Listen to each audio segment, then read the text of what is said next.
Let's give a warm welcome to our next speaker, Jonathan Beck.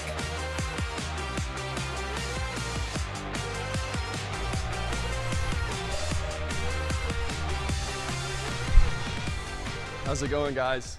Wow, surprising turnout for post-lunch. Good to be here.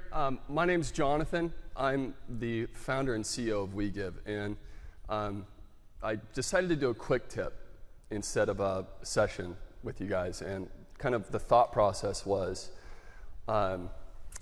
what's the most value I could potentially add for you guys? And I'm typically a long talker. I go into too much detail, so I think a quick tip's probably the best version of what you're going to get from me. And I was very fortunate growing up in the Silicon Valley. I happened to start a company with some friends, and that company ended up being the third fastest growing company in the Valley for 3 years in a row, and is a multi-billion-dollar company today, and it's well outgrown me. I'm not sure how much I actually had to do with that growth, but because of that, a number of companies in the Valley wanted me to advise on their growth, running their optimization tests, et cetera.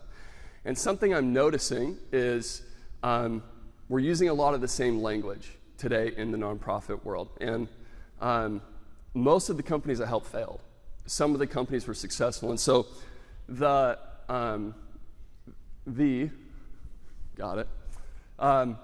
main kind of 3 points I want to come to you with come with two assumptions. And so the first assumption is that we're in 2014 right now, in a sense. According to Salesforce, Intent, a bunch of other organizations, nonprofits lag about 10 years behind. Sometimes some say 5. I'm not sure what it is. They say we lag behind in technology adoption, and their great benefit to that is we get to look at the past and see how things went for people. And so I think we're in kind of our 2014 moment. We're all talking about conversion rate optimization, optimization this, optimization that, and there's an industry that went through this big time. And so the main points are kind of one, the optimization is all focused around what they did really, really well and what they ultimately actually did. And we'll get into that. That's product market fit.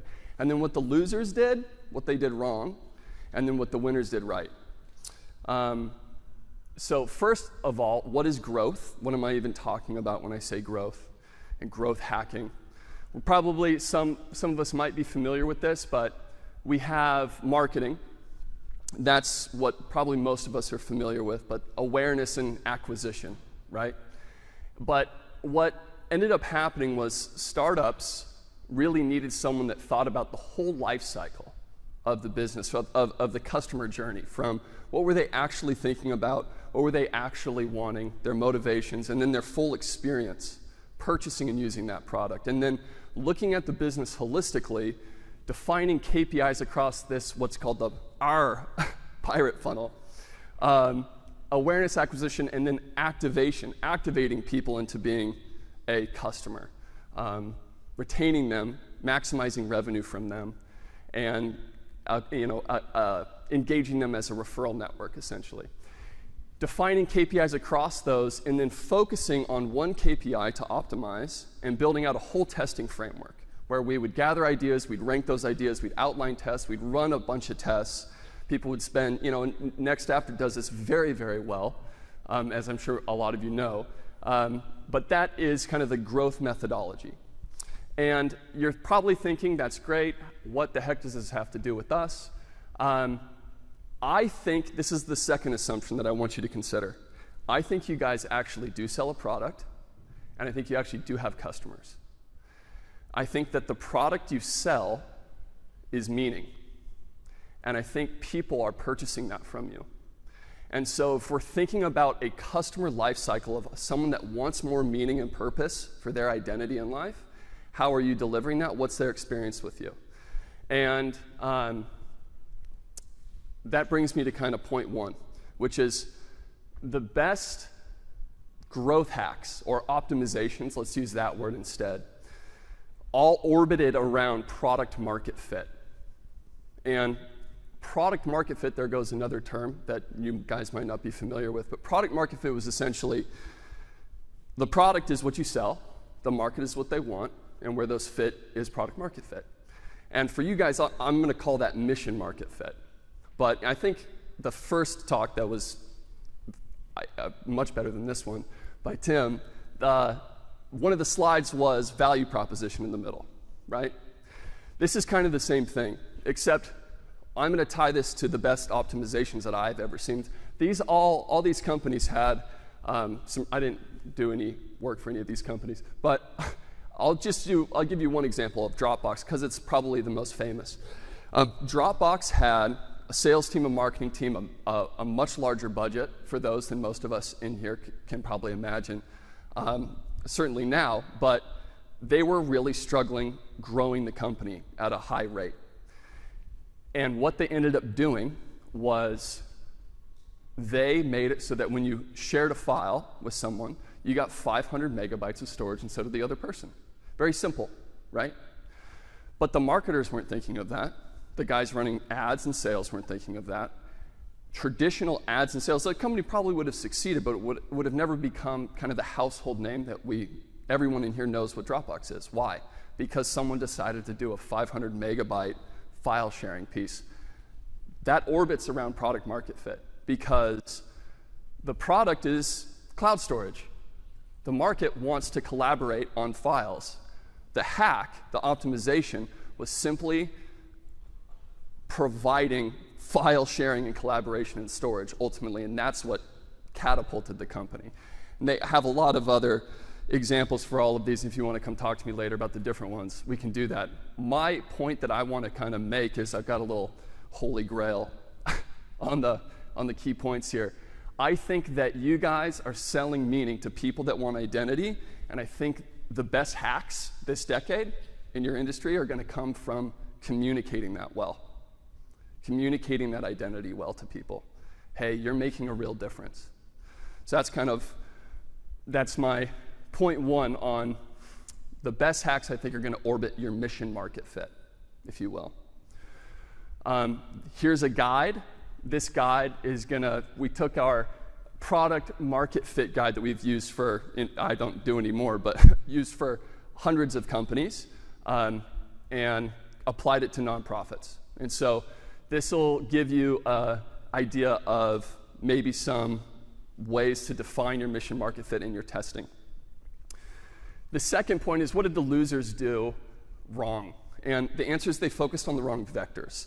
This might look like a lot, and it is, but if we're looking at the whole funnel, a lot of times we are focusing on how do we get our click-through rate up from 1% to 2%. How do we increase our conversion rate? We have to increase our conversion rate. And the reality is that focusing on the right KPIs is where the real growth comes from. You can't do that without knowing if your KPIs are good or if they're average or if they're bad. And so I'm going to make a case for you guys that I think, from what I've seen, retention's the key one for you guys. If you could put a 30% lift on any of these vectors, if we put 1 million people through this, and we increased any of these 30%, we jumped from 13% to 15% on conversion rate, we'd get about $100,000 or so, assuming this average donor value, et cetera, through this pipeline. If we increased retention 30% through this pipeline, we'd see about a $365,000 increase. So it's retention for you guys is big because it increases your actual lifetime values, and it doesn't just increase and open up your funnel. So yeah, don't focus on the wrong vectors. This is a guide for comparing your benchmarks, how to define your KPIs across this funnel, and then how to compare them to the benchmarks in the industry. So is your retention rate good? Is your click-through rate good? Et cetera. And then the last point's very simple, very straightforward, and short. But the winners made the painful database pivots. And something I've noticed about us is we're pretty risk-averse, right? And the people that won didn't win because they did a really good campaign. They didn't win because, man, emails were really, really, really good. They won because they looked at the data, were honest, and made really scary, painful decisions. You know what? Maybe we do need to give up on emails and acquisition channel, and we just need to go into paid. That means we got to fire 3 people, means we need to hire 2 more, and means we need a whole organizational shift. And they would make those decisions, and they would see success in the orgs. I got some logos of people that suck. Just kidding, they're great. Some logos of people that failed to innovate, right? And so I think risk aversion is the riskiest thing we can do. That's my last QR code here, which is kind of applying another template to the nonprofit industry of where can we prioritize our testing. And then this is going to include a free 6-week cohort for anyone that wants a completely free 6-week kind of growth advisory cohort that we used to apply to actual companies. We're going to do that for nonprofits and be free of charge. So thank you guys so much. And yeah, appreciate you.